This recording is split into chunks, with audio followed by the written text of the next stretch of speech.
आज आपण करणार आहोत साबुदाणा खिचडी। बोलमध्ये 1 कप साबुदाणा घेऊया। पाण्याने 3 ते 4 वेळा धुवून घेऊया। साबुदाणा बुडेल इतपत पाणी टाकून रात्रभर किंवा कमीत कमी 3 ते 4 तास भिजत ठेवा। 4 तास झाले आहेत। साबुदाणा छान फुलला आहे। मीडियम फ्लेमवर कढई ठेवली आहे। त्यात 2 टेबलस्पून तूप ऍड केला आहे। तूप गरम झाला आहे। 2 टेबलस्पून शेंगदाणे टाकून 2 मिनिटे परतवून घेऊया।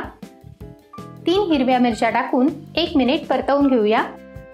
अर्धा टीस्पून जिरं टाकूया। तुम्ही उपवासाला जिरं खात नसाल तर टाकू नका।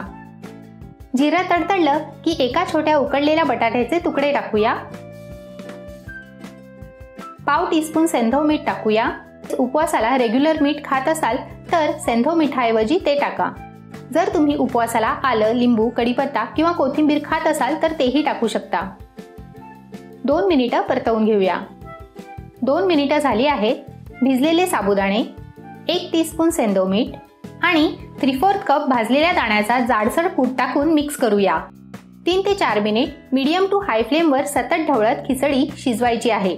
साबुदाणा जर नीट भिजला असेल तर खिचडी छान मोकळी होते।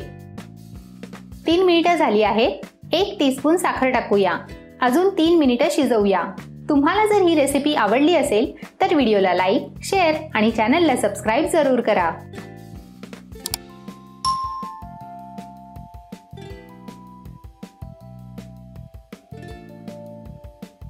चविष्ट साबुदाणा खिचडी तयार आहे।